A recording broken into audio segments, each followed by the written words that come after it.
This is Robert Gardner, host of Fantasy Wizards. Thank you for listening to the following broadcast on Public House Media. This is Kim Meyer, host of Choose to Rise, here on Public House Media. Thanks for listening to the following broadcast on Public House Media. Once you're done with this episode, I hope you'll come check out my show, Choose to Rise, where we talk about positive mindsets, uplifting content that just helps you improve your life overall. A new show comes out every Monday, Wednesday, and Friday in podcast version, or you can catch me live on the Public House Media Facebook page every weekday or morning around 6:45 Central Standard Time. Don't forget to subscribe on iTunes so you'll never miss an episode of Choose to Rise. Thanks again for checking out the following broadcast on Public House Media.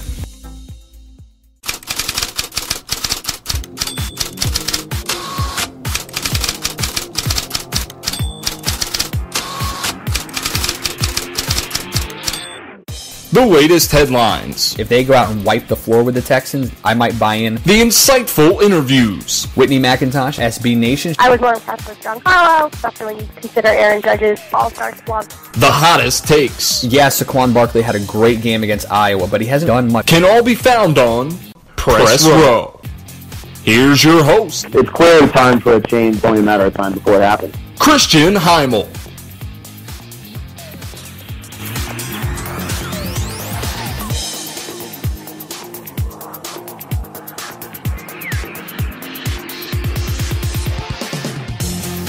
What is up? Grab a seat, take your jacket off, stay for a little while. You're on Press Row. I'm Christian Heimel. Happy to have you guys here with us, broadcasting as part of the Public House Media Network. Don't forget, you can find us all over the place. Spreaker.com, Stitcher.com, thephmedia.com is the website. You can also find us on Apple Podcasts, Google Play, and iHeartRadio.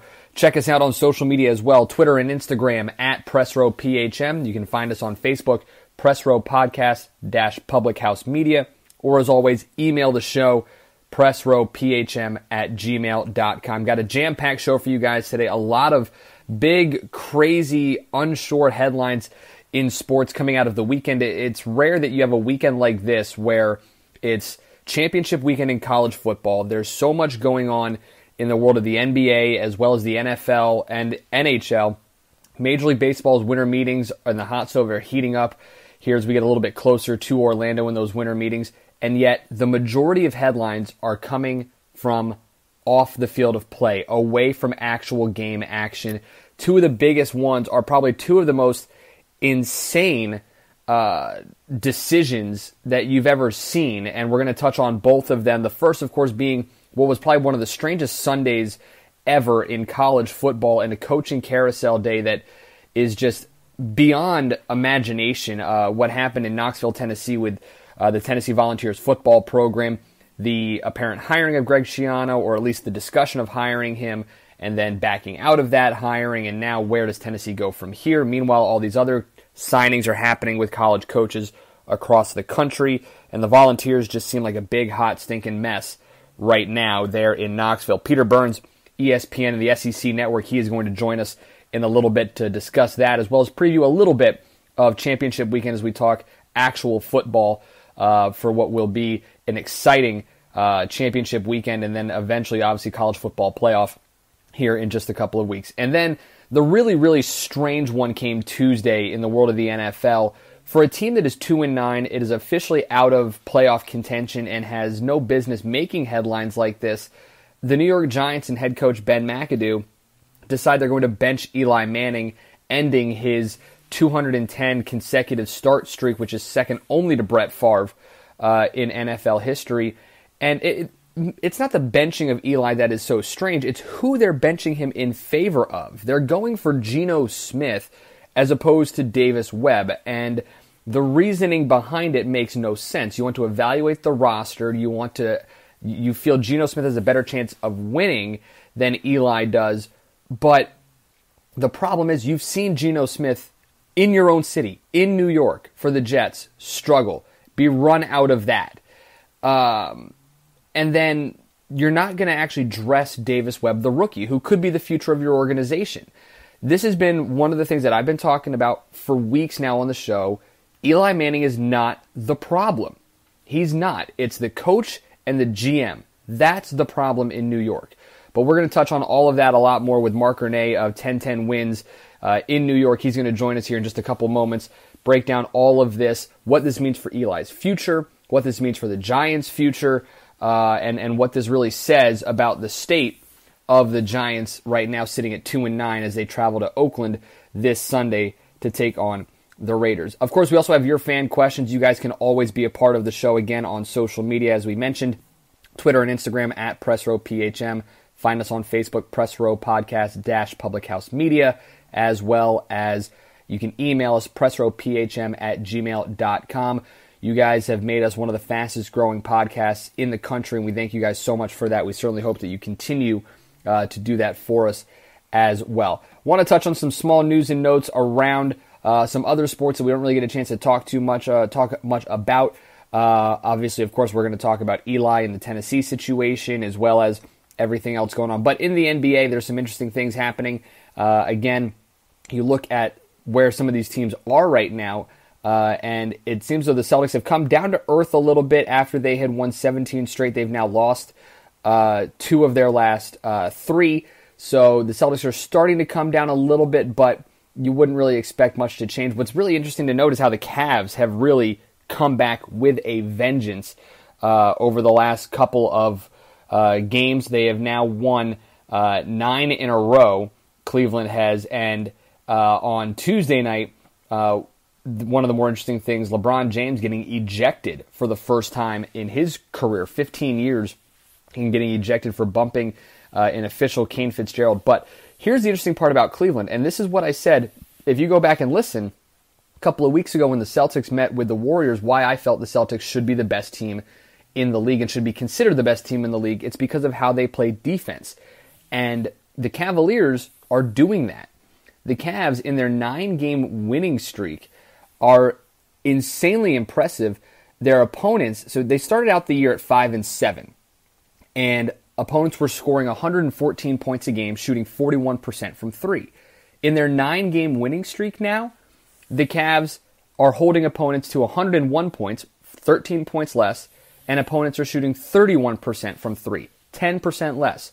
In today's game, and this is what's so amazing to me, and listen, I don't watch the NBA religiously, but I do watch college basketball like no other. I mean, I will watch UTSA, no offense to the Roadrunners of UT San Antonio, against Louisiana Monroe. Like, I will watch that over Cavaliers Warriors because that's how much I love college basketball. But when you watch it, when you watch college basketball, you see the blueprint of beating the NBA.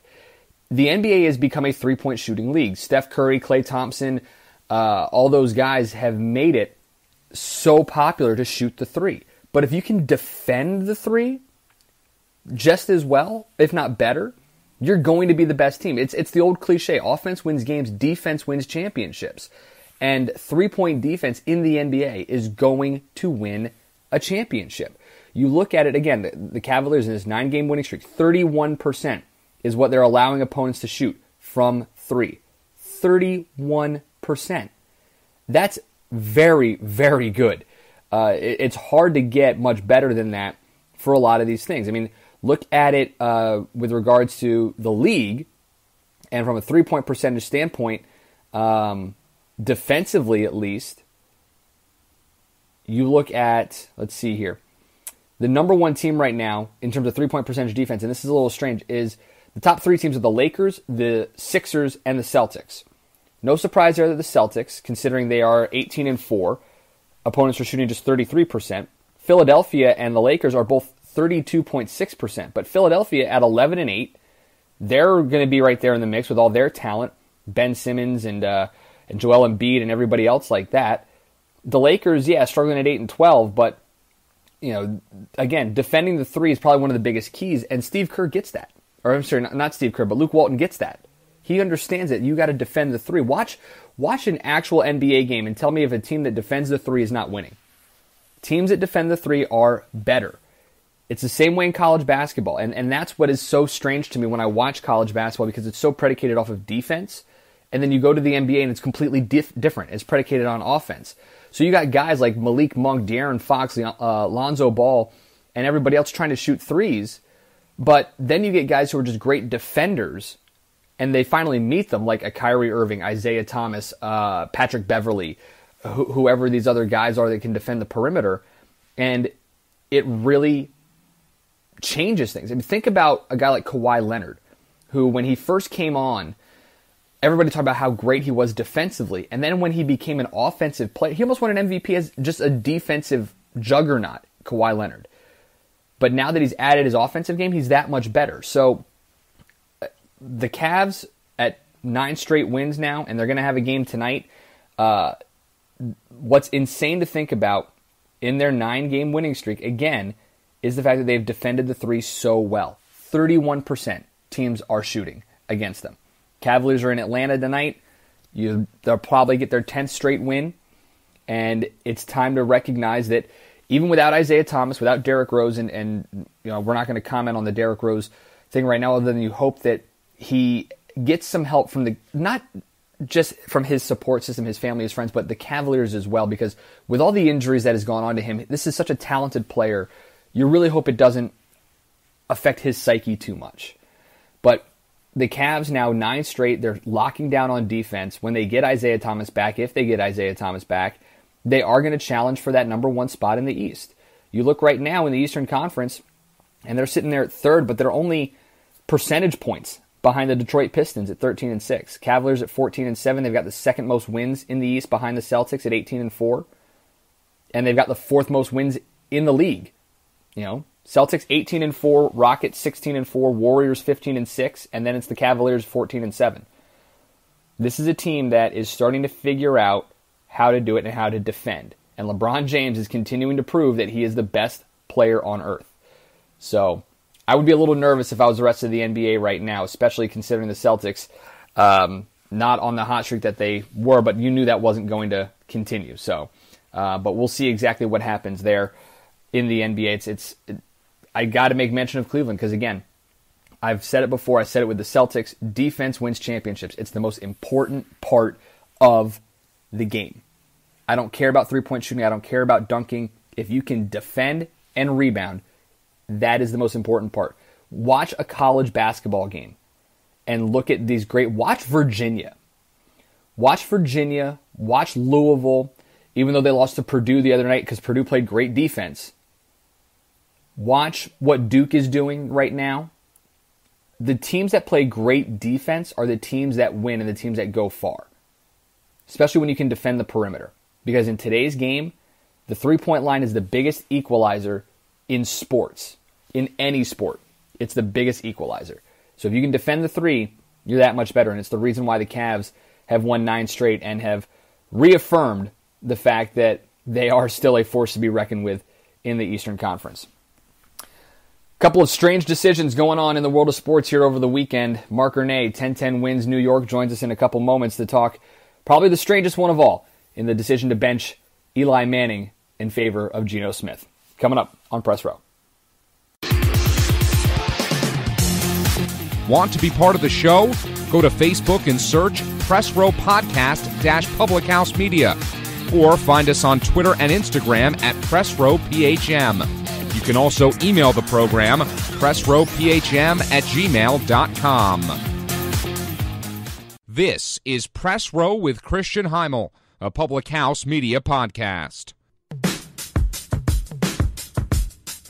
Yeah, I'm out at Brooklyn. Now I'm down in Tribeca, right next to the Narrow. But I'll be hood forever. I'm the new Sinatra. And since I made it here, I can make it. Well, it's rare that a 2-9 team can make as many off-the-field headlines as the New York Giants have been this week, now announcing that Eli Manning benched for Sunday's game in favor of Geno Smith when they travel to Oakland to take on the Raiders. Marc Ernay, sports director of 10-10 Wins in New York, joins us once again here on the show. Mark, a lot of fun there in New York despite the play on the field.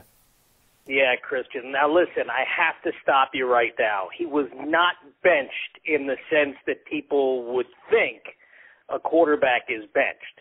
Okay? He won't be starting on Sunday, 210 consecutive, blah, blah, that's all out the window. But if you think about it, he really wasn't benched, and I'll explain why. The plan originally, as we heard yesterday, was that they wanted him to start and extend his streak, but they also want to get a look at Geno Smith and presumably at some point, third-round draft choice Davis Webb. Eli said, listen, I don't want to extend the streak like that because it cheapens things. And he's right. So they said, listen, if you don't want to do it that way, what else can we do? And the conclusion was reached that he's not going to start and Geno Smith will. Now, that's the big problem I think everybody's having here in New York, is if they said we were going to start Davis Webb, I think you'd hear crickets. But because it's Geno, and we know Geno from his time with the Jets, that part doesn't make sense. But I think technically we have to understand Eli really was not benched. He's kind of benching himself. So we'll rephrase then, Mark. Eli, the number 2 quarterback for Sunday against the Oakland Raiders. But I think you're right. That's the part that I think really gets a lot of people, is that who is going to start for the Giants as opposed to why Eli won't. Why Geno Smith? Why not Davis Webb? That's an interesting question. Now, you want my theory? My theory is the Giants are announcing to the world, we are tanking the last 5 games without flat out announcing to the world, because you can't, we're tanking the last 5 games. Think about where the Giants are in the pecking order right now. There are 2 teams in the entire NFL who have a worse record, the 49ers and the Browns. San Francisco would have the 2nd pick right now, Cleveland would have the 1st, and the Giants would have the 3rd. If they play it smart, you finish 2-13, 2-14, beg your pardon, and you guarantee yourself no worse than the 3rd pick, which if both quarterbacks from Southern California come out in the draft, you would presumably have your pick between Sam Darnold and Josh Rosen, whichever one doesn't go to either the Browns or the 49ers. Now, the Browns took Deshaun Kaiser last year. Are they really going to make another quarterback their first-round draft pick?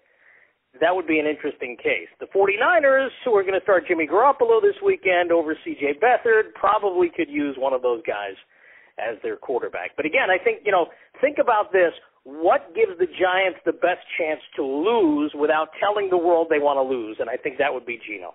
Well, Ben McAdoo said in his press conference on Tuesday his job is to evaluate everybody on the roster while also winning football games. But he also mentioned that ownership is on the same page as him. And I'll be honest, it doesn't feel that way. Is this Ben McAdoo and Jerry Reese going away from the Maras, or is ownership really on page with, as some may think, tanking the rest of the way? Now, you have to remember, when you think about Giant ownership, the first name that comes to mind is Mara, and in this case, John Mara, Wellington's son, who is the de facto day-to-day chief, if you will, of the Giants. But there's also Steve Tisch, who is a 50% owner.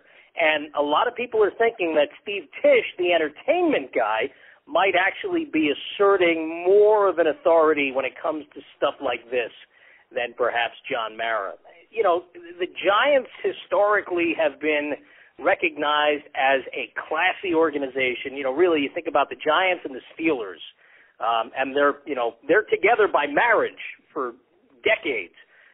The Giants and Pittsburgh Steelers as the 2 class organizations in the NFL. And so this move sort of flies in the face of that, if you think about it hard, which is why I tend to believe that maybe Tisch is having the bigger influence on things like this than Mara. He's Marc Ernay, sports director, 1010 Wins, joining us on Press Row. Does this announce to the rest of the NFL that Eli Manning's time in New York is up? No, and I don't think it should. I think what it should tell people is that he thinks there are things more important than his streak. That's the integrity and the class of Eli Manning, is that he didn't want to cheapen his streak by starting and playing a quarter or a half or even 3 quarters of the remaining 5 games. I personally am of the opinion that Eli has a better chance of being the Giants starting quarterback next year than Ben McAdoo or Jerry Reese have of being around the Giants in the front office next year. Well, that was going to be the next question, Mark. If this doesn't go well, how likely is it that Ben McAdoo or Jerry Reese or both are let go come season's end? Listen, I think they are both dead men walking, to quote the movie phrase. The way I see it, Christian, is the Giants are destined. They already are out of playoff contention, which is one of the reasons this is happening now and didn't happen when they came back from the bye, because mathematically they were still in the wild card chase until the way things played out Sunday following their loss Thanksgiving night against the Redskins. The way I'm looking at this is if the Giants, let's just say they kept Eli Manning and everything was status quo and Eli was the quarterback and didn't get hurt, so he played every snap the rest of the season, and the Giants go on a run and they finish 7-9. Wouldn't that give ownership and maybe some of the fan base reason to think about just for a second, well, they played hard, they went on this winning streak, they finished strong for McAdoo, maybe Jerry Reese is onto something. Instead, they've got Geno Smith, the number one guy, at least for this week and maybe the final 4 weeks, with a worse chance to win, to go on that run. And I think really what we're seeing here is that McAdoo and Reese are both sort of sealing their own fates. Because if the Giants finish 2-14, there's no way you don't clean house. Mark, you've known me for a long time, and knowing I grew up a New York Giants fan, the part of this season that has bothered me is how much of a beating Eli Manning has been taking on the headline saying that he should be out of New York, that this should be done. But how much do the Giants really need to go get a quarterback? Shouldn't they be using maybe that number 3 pick, if it is that, on an offensive line or something else, considering that Manning's under contract for 2 more years? Well, honestly, I think that's why they should be looking at Davis Webb. You know, let's see what you have. And maybe he's the guy that you groom. And if you want to start it next year for whoever the new coach and or GM are, that would be fine with me. I don't like the fact that they're starting Geno here. And I'm not sure I agree with you 100% on not drafting a quarterback if you have a top 3 pick. It really depends. You know, if Darnold and Rosen both stay in school, which we're hearing might happen for at least one of them, if not both, you know, their stock might have taken a little bit of a tumble. They were both supposed to be Heisman Trophy favorites, and it doesn't look like either one of them will, you know, get a whiff of Baker Mayfield, the Oklahoma QB, who does not project, by the way, to be an NFL quarterback. I think if those 2 guys are available, if they come out and either one of them is available, and the Giants think that this, you know, one of them, whoever it is, could be their next franchise quarterback, then by all means you draft a quarterback. If you have a number 3 pick and neither of those guys comes out and you don't think anybody who is in the draft is your future franchise quarterback, then absolutely you go with a different area of need. Offensive line certainly stands out. Linebackers, and if you look at the list of the linebackers the Giants have suited up this year, it's like the witness protection program. You don't recognize any of these names. So those are definitely 2 areas that need to be improved on. And there is a thought that you could enhance those positions over the summer in free agency, but obviously you'd have to spend a lot of money. I just think, you know, we need to see how the rest of the season plays out. Let's say Geno starts on Sunday in Oakland and the Raiders sack him 7 times and, you know, by halftime he's just a bloody mess, proverbially speaking, and they go to Davis Webb. And Davis Webb shows us something, you know, leads a comeback or at least gets them close. And then he starts next week, the home game against Dallas. Could happen, right? I could see that playing out that way. If Davis Webb shows us something, then maybe the Giants then absolutely don't have to draft a quarterback in April. But the way things stand right now, it looks like they would have to try and find that future franchise quarterback. He's Marc Ernay, sports director at 1010 Wins, joining us here on Press Row. Mark, if there was ever a time to be a Jets fan, I guess this is the one, huh? No, not at all. I think the Giants still have a brighter future. Mark, we appreciate the time, buddy. Thanks a lot, as always. Hey, it's always fun, pal. Be well. All right, that's Marc Ernay. And listen, I mean, I've made this comment so many times when it comes to Eli and the Giants. Look, I don't think they need to draft a quarterback. Eli is under contract for 2 more years until the end of 2019. I really don't understand drafting another quarterback here, especially with that number 3 pick, when you can go and get a Quentin Nelson, the left guard out of Notre Dame, who is a New Jersey kid and is someone that would help that offensive line. You go out and you sign a running back in the offseason, maybe Darren Sproles, because after the injury, he is a free agent, and after the injury, you're going to get him for less than you normally would. Why wouldn't you go after him and try to make that happen?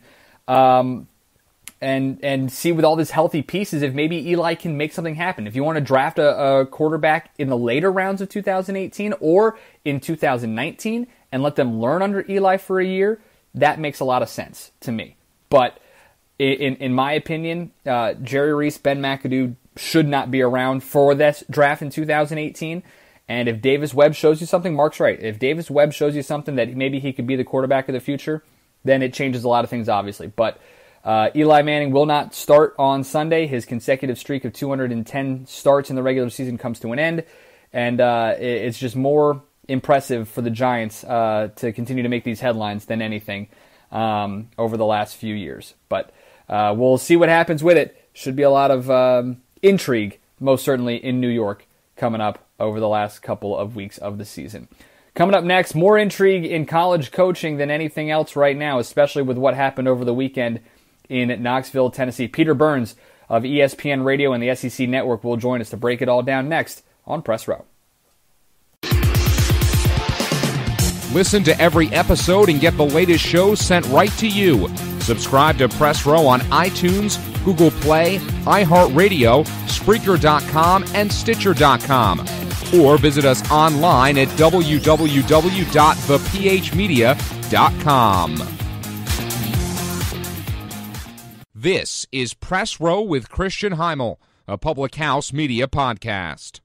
Rocky Top, you'll always be home sweet home to me. Good old Rocky Top, Tennessee. Championship weekend in college football coming up as the top four in the college football playoff rankings set to be decided on the field. However, it's strange to think that there are so many off-the-field headlines, specifically in the coaching carousel going on now this week. And Peter Burns, studio anchor for the SEC Network and ESPN radio host, joins us now to kind of break it all down. Peter, thanks a lot for the time.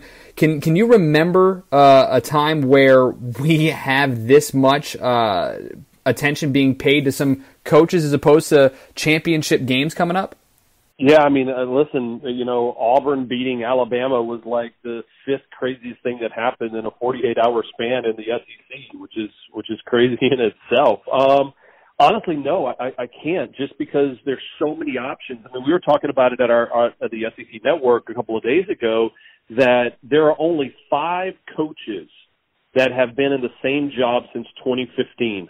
Think about that. There's 14 schools in the conference, and 11 of those schools have made some type of a change in 2 years. That's just absolutely nuts. So, yeah, I mean, it's one of those things, and I mean, it's fun to talk about the coaching carousel and what this coach would do here and all the chess games, because now it's everybody wants hope in college football, right? If your team did bad, everybody wants hope, and at least when you make a college coaching change, traditionally there is hope, unless you're Greg Schiano at Tennessee, and nobody really liked that move. Well, that was kind of the one that shocked me the most, and being a native of Tennessee, I mean, it almost felt like Vols fans were just delusional and upset that John Gruden wasn't their guy, and they were just going to do anything they possibly could to make sure that it wasn't going to be Greg Schiano. Yeah, I mean, I think that's a really smart analysis of the situation. I think what hindsight being 2020, Tennessee should have let go Butch Jones after the Alabama game, so a couple of weeks earlier than they actually did. They should have immediately squashed the John Gruden rumors, because that led to kind of a groundswell of this flurry of activity that everybody wanted to talk about. Hey, this should be the guy. Had they done those two things, they would have put themselves in a better situation for this coaching search. And then, I'm a firm believer John Curry's new as the athletic director, and I think any athletic director, not just him, but any athletic director is going to try to appease the big boosters, because without the big boosters, you don't really get anything done. And I think that, Curry, some of the big boosters wanted Greg Schiano, and a lot of them didn't. But, Curry said, okay, well, we'll hire Greg Schiano. But instead of, kind of sending a trial balloon out or kind of floating his name around just to kind of get gauge the public interest, which is something you got to do in today's society, they didn't do that. And now that's why they're on their 7th or 8th pick. And as we discuss this podcast right now, it looks like Jeff Brom will be the new head coach. But, of course, who knows? That could change all in the span of by the end of the time we're done here on this podcast. It's very much fluctuating. Peter Burns, SEC Network studio anchor and ESPN radio host, joining us here on Press Row. And you mentioned John Curry. Is this enough with the angry Twitter mob? Is this enough for the countdown clock of John Curry's tenure in Knoxville is begun? I think it's tough. I think it's tough for him as far as longevity. I mean, because I think what happens now is people are always going to look at this. Unless Jeff Brom is an absolute hire, the clock is indeed ticking. Because if he could come in here and Brom is indeed the guy, which again we don't know if that to be the case, but if he is indeed the guy and they win 9 games the first year and they look a lot better, okay, well, we averted this crisis. But if all of a sudden they struggle again and Brom doesn't have a lot of success, then I think the clock starts ticking with Curry. So it is never underestimate how hard it is for athletic director, because they've got to get in, not only run their school, but they've got to run all the marketing, they've got to run all the business aspect of it, they've got to run all the fundraising, and that is not as nearly as easy of a job as a lot of people think. A lot of coaching vacancies available. One of the bigger ones now that Herm Edwards being rumored at Arizona State is at Texas A&M. Any surprise of Kevin Sumlin being let go? And then who do the Aggies go after from here? I'm not surprised, because I think the Aggies felt, or the Aggies brass and boosters kind of in Board of Regents kind of felt, hey, we put all this money into the program. We've seen success, yet we're not getting any better. How do we take the next step? And so that they decided, hey, Kevin Sumlin's just not their guy. I think Kevin Sumlin's a good coach. I think he just got caught up as almost a victim of his success, and the fact that he was so successful early in that career that sure enough that he couldn't end it, and that not just end it right now. I'm talking about end it at the end of every single season. It seems like he goes 5-0, 6-0, and then they end up falling apart. So I think Jimbo Fisher takes that job. I think for a couple different reasons. I think Jimbo and the athletic director know each other well. I think this is more of a deal where if Jimbo's flirting with Texas A&M, this would be the third year in a row that Jimbo's done that with an SEC school. He did it in 2015 with LSU. He did it in 2016 with LSU, and now he's doing it in 2017 with A&M. Sooner or later, FSU is just going to be like, dude, what are you doing? Like, we keep giving you more money. We keep giving you everything you ask for, yet you keep stepping out on us. And I think if that's the case, I think I would not be shocked if we see Jimbo Fisher as the head coach of the Texas A&M Aggies next year. Well, let's talk about some of the on-the-field stuff. It is championship weekend after all. College football playoff rankings on Tuesday saw Auburn at number 2, a 2-loss team. But did the Tigers earn this number 2 spot with wins over Georgia and Alabama, 2 number 1 teams in the last 3 weeks? Yeah, I mean, honestly, at that point, for Auburn, for the SEC discussion between Auburn and Georgia, it doesn't matter where they're ranked. Winner gets in, loser's out. And so, I don't really have a worry about if they were 1, 2, 3, or 4, or even where Georgia is located, because, we know that if you win the SEC championship every year you've been in, those 2 teams have the resume. They're going to beat one or the other top 6 teams in the country, so they're in. So that is not a big deal. I think the big thing is 5 and 8, and what I mean by 5 and 8 is that's Alabama and Oklahoma State and Ohio State. So that's going to be the big discussion point. But that only becomes the Ohio State-Alabama discussion only becomes relevant if TCU beats Oklahoma or Ohio State beats Wisconsin. If none of those things happen, if Wisconsin wins and go undefeated, they're in. If Oklahoma wins and they'll only have 1 loss, they're in. And then the ACC champion will be in, the SEC champion will be in. So the committee may end up having the easiest decision they've ever had in the college football playoff. I'm going to ask this question knowing that I'm in the minority here in favor of expanding the college football playoff, especially considering this weekend is effectively quarterfinal matchups for a lot of teams. But is there an instance that you could see in the somewhat near future where this playoff gets expanded, whether it be to 8 or 12 teams? I mean, and I'm on the opposite end of it. I wanted to stay at 4. I do believe it one day will get expanded. I don't believe that expansion will be probably for at least another 8 to 10 years. I think that they're in no rush to do it. I think that they believe in the sanctity of the regular season. And I do believe Bill Hancock, who's helped put this college football playoff together, truly believes that every single game starting in September should matter. And if you start getting to the point where there's an 8-team or 12-team or 16-team playoff, it won't matter. You can have 2 or 3 free losses, or at least 2 losses, and still be in contention. So I think for a college football fan, what makes the sport so special is the fact that every week it's a big week, and it could cost you, every loss could cost you a season. In the NFL, it's not like that. I used to cover the Broncos closely, and hey, you lose to Baltimore, okay, well, no big deal. How do you get better? Like that's the difference between college football and the NFL game, and that's the reason why I think the college football game is king. Last question, because I know you got to run here, but we touched on it a little bit earlier. Alabama and Ohio State are going to be really interesting depending what happens here. If Ohio State goes out and blows out Wisconsin like they did a couple of years ago, is that enough to warrant a 2-loss team, with one of those losses being very bad to Iowa over a 1-loss team to Alabama that lost to potentially an SEC champion? It's a great question, and one that the committee will have to decide, because they say that conference championships matter. And, last year they took a lot of backlash by letting Penn State, keeping Penn State out of it, because even though they won the Big Ten championship. So do they correct themselves this year and put Ohio State in if they beat Wisconsin over Alabama? I can see that happening. I also think that last year they looked at it and they said the reason why Penn State wasn't in is because they had one extra loss and the fact that they had a blowout loss. They lost to somebody. They lost to Michigan by 38 points. Well, this year you've got Ohio State lost by 31 to Iowa. And that's a 7-5 team. That's not a great team. And here's what I'll leave with.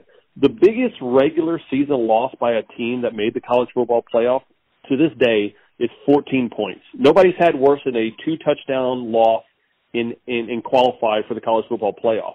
Ohio State will have 2 if that's the case. They lost by 15 to Oklahoma, and they lost to 31 by a 7-5 Iowa squad. So it's going to be a hell of a decision for them to make. I still think that they would go with Alabama over Ohio State, but that's only saying if Ohio State beats Wisconsin or TCU beats Oklahoma. Peter Burns, in-studio anchor for SEC Network and ESPN radio host, joining us here on Press Row. Peter, thanks a lot for the time. Enjoy the football. You got it, man. Thanks. All right, that's Peter Burns. And listen, I'm in favor of expanding the playoff. I really am. I think that it's an easy way to solve 2 problems. Number one, you get a lot of teams that maybe aren't the big BCS schools in, like a UCF, who is undefeated, is going to be a conference champion, and should be have an opportunity to play for the national championship. And it also maybe brings legitimacy to some of these bowl games that people don't want to watch, like an Idaho Potato Bowl, where 2 6-6 teams get in. I'm in favor of maybe a 16-team playoff where you have 12 quote-unquote BCS conferences. And yes, some of them like the Summit League or the Mid-American Conference or the SWAC aren't going to be that great. But you have 12 conference champions, and then you have 4 wild cards. Sure, those wild cards are probably going to be Ohio State if they lose to Wisconsin, or Georgia if they lose to Auburn, or Alabama, no matter what. But you have these 16 teams that you can have quarterfinal and round of 16 matchups in those bowl games that aren't going to really draw. Maybe they draw more because it's an actual playoff game. I don't know why people are so adverse to, and if we had more time with Peter Burns, I would ask him with this, but I don't understand why people are so adverse to a 16-team playoff. The FCS level does it great, and teams get to host playoff games, and it works out pretty well for the FCS. So I think doing it on the FBS level would work tremendously. So maybe, I don't know if it's going to happen.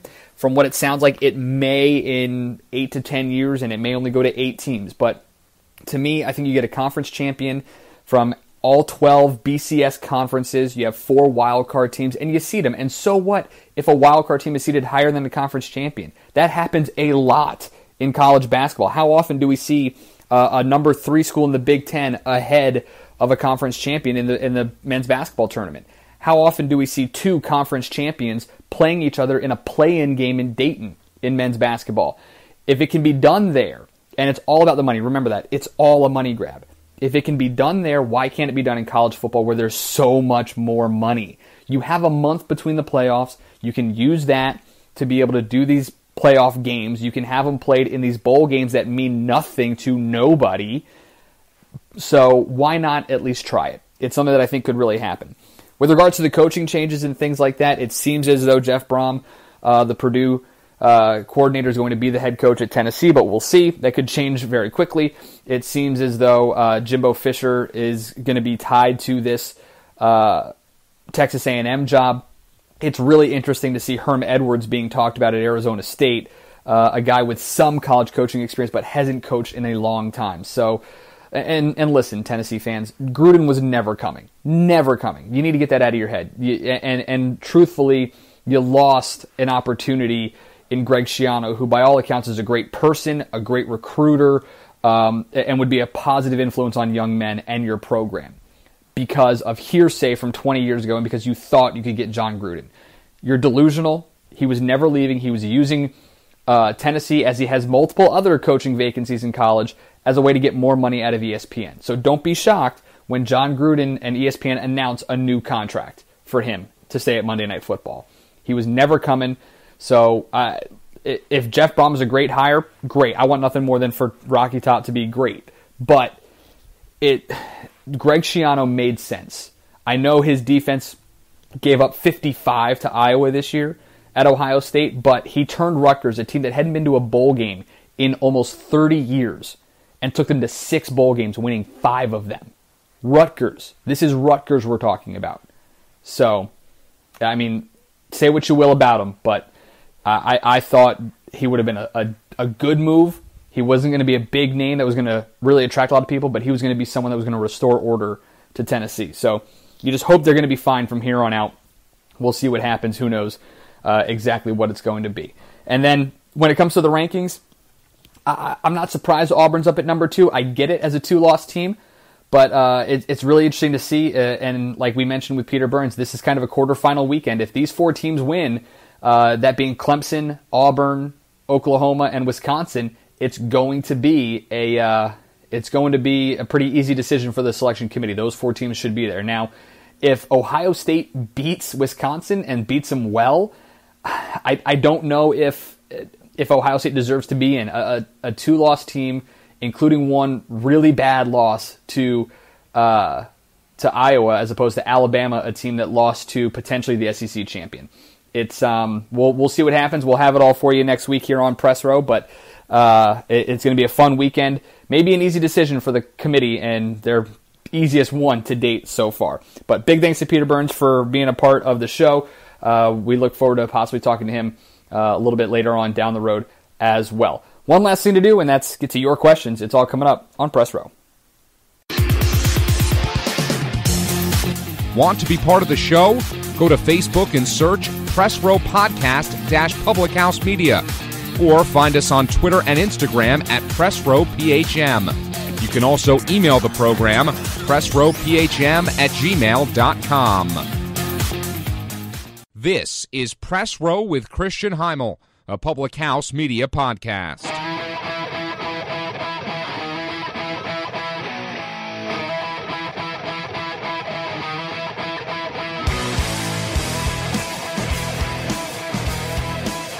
Get ready to wrap up shop here on Press Row, answer some of your guys' fan questions as we do every single week. You can always submit your questions on social media. Find us on Twitter or Instagram at PressRowPHM. You can also submit your questions via Facebook, Press Row Podcast Public House Media, or email them to us, PressRowPHM@gmail.com.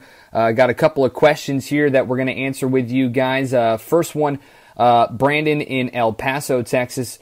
Who's the favorite for the Tennessee head coaching job? And also, should Texas A&M have fired Coach Sumlin despite being 51-26 over 6 years?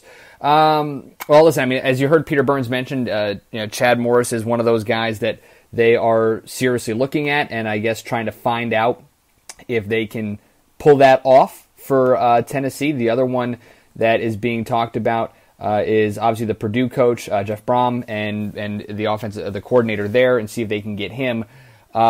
Here's the thing with Tennessee, though. I mean, and we mentioned it with Peter Burns of ESPN and the SEC Network. I still feel this. Vols fans are delusional.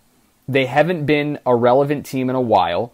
They're in an SEC that has been dominated by so many other teams, Florida, LSU, Alabama, Auburn, even Georgia, where they're an afterthought. You forget about Tennessee, and a program that at one point had one of the most revered coaches in college football in Philip Fulmer, and of course Peyton Manning, and all the history there, national champions, and with T. Martin and all this stuff. I mean, Tennessee is one of those programs that thinks it's a lot better than it is, and they think they should be getting better names.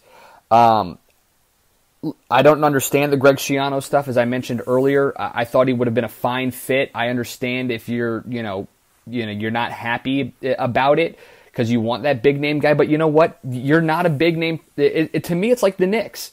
When the Knicks fans were upset they didn't get LeBron James. You're not that good enough to attract LeBron James. Tennessee is not that attractive of a coaching job to get someone like a John Gruden, like Lane Kiffin, Dan Mullen, anybody. You're going to have to get someone that the fans probably don't like initially and let him earn it. And that's what I thought they should have done with Greg Schiano. But John Curry, I think, needs to be fired, and you just start anew. New athletic director, new head coach. I mean, it may set you back for next year, for 2018, but you weren't going to be much better next year anyway. So it really is. I would love to see Chad Morris from SMU. I think he'd be great. The one that I'm really interested in that could be a lot of fun, it should have been T. Martin. It really should have. But Frank Wilson at UTSA, who's had them doing some interesting stuff and some fun stuff. But we'll see what happens there. He knows how to recruit because he was a Les Miles assistant for a long time. So we'll see what happens there. With regards to Texas A&M, look, Kevin Sumlin, 7-5 this year. He's had a pretty solid run there in his 6 seasons, but it's been difficult for him because he came in at the same time Johnny Manziel did, and Johnny just kind of ballooned and blossomed into this superstar for them, and it made it a little bit tough for Kevin Sumlin to not be considered a solid coach. But he hasn't done a very good job recruiting. And again, I think one of the biggest issues for Texas A&M, and it's the same thing with Mizzou, because remember when Missouri was a team that was competing for the Big 12 championship? They're not doing that in the SEC anymore. Conference realignment has hurt these programs, like a Texas A&M, who could compete with Texas, with Oklahoma, Oklahoma State, Nebraska when they were still part of the Big 12, Iowa State.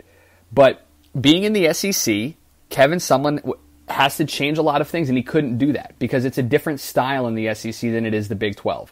It's why Nebraska struggled so much and why they eventually left for the Big 10, because Nebraska doesn't play that spread offense that is now so dominant in college football. They were always an option attack and a run-based team, and in the Big 10 you see more of that than you do in the Big 12. So it doesn't really surprise me as much as I think it surprised a lot of people, especially when you consider that that 51-26 record isn't as good when you break it down over the last couple of years for Kevin Sumlin. So we'll see who they get. They're going to try to get Jimbo Fisher away from Florida State, which would be interesting to see because Jimbo Fisher knows how to run that type of offense that can beat the SEC.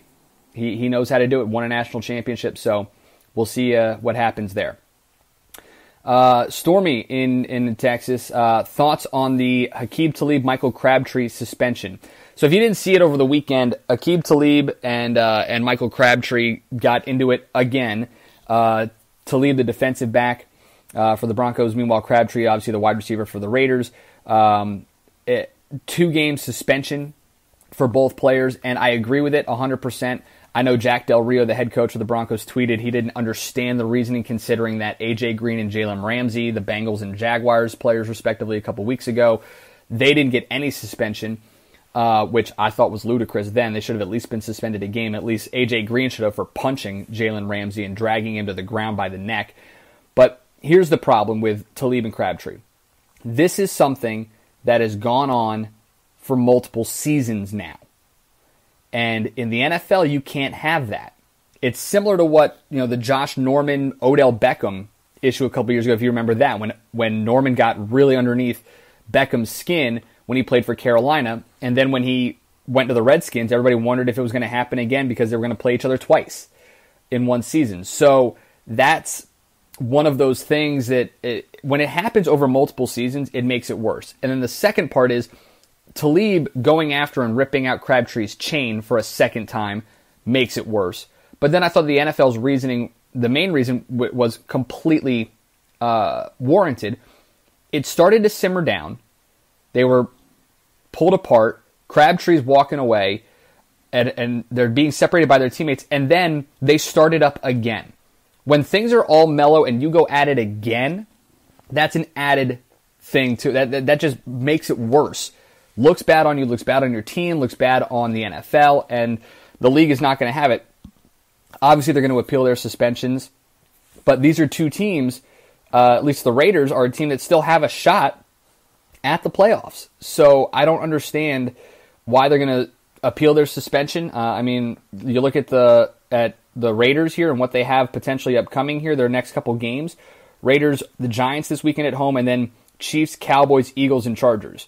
That's a rough stretch. If you're going to miss a game, Michael Crabtree, you might want to miss these two in the Giants and the Chiefs because they aren't two great teams where your team could probably win those games without you, and then you're back for the final stretch to try to make a playoff run. But I agree with the suspensions completely. I thought they were 100% warranted, and something needs to be done, especially when it's going over multiple seasons. Multiple seasons is what makes this that much worse, and I completely agree with the suspension, especially considering that, as the NFL stated when they handed down the suspensions, if they hadn't, the fact that they started it up again after it seemed things died down makes it that much worse. Let's see here.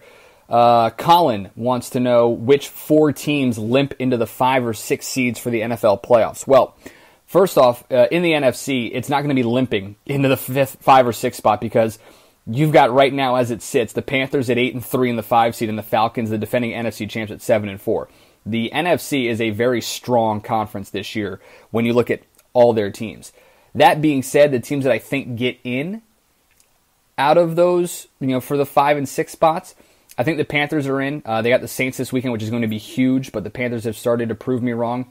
After that, the Vikings, Packers, Buccaneers, and they finish the season with the Falcons. So the Panthers have a chance to really kind of control their own destiny. Same as the Falcons. As I mentioned last week, they have 5 of their last 6 games against conference opponents. Their only one not against their conference is this weekend when they host the Vikings. Having the Vikings at home this weekend is big for the Falcons, so we'll see what happens there. But the Falcons at the 6th seed right now, home against the Vikings, home against the Saints, on the road for Tampa Bay and the Saints, and then they host the Panthers. So after this week, they've got 4 straight divisional games where they could still win the NFC South. So I really do think it kind of stays as it is with the Panthers and the Falcons just because there's so much in that division to go on. 3 teams I firmly believe from the NFC South are going to get in. You'd like to think the Seahawks have a shot at 7-4 just because in that division they are, I shouldn't say in the division, but just because they're still playing well despite all the injuries, but they have a rough stretch here these next 3. Home against the Eagles at 10-1. At Jacksonville, 7-4, home against the Rams at 8-3. These next 3 games are very tough for Seattle. I don't think they make it out with an opportunity to keep going and make the playoffs. The only other team that I could conceivably see sneaking their way in is Detroit. The Lions, I know, lost to Minnesota and lost that tiebreaker with the Vikings on Thanksgiving Day, but you look at their stretch, and they play one team above 500, and that's the Ravens this weekend at home. Other than that, 4-7 Tampa Bay, 3-8 Chicago, 5-6 Cincinnati, 5-6 Green Bay. The Lions probably have the easiest schedule in the NFC right now. So I think it'll be the Panthers and the Falcons in the NFC, but the Lions wouldn't surprise me at all. I don't think the Seahawks have enough, especially with these next 3 weeks.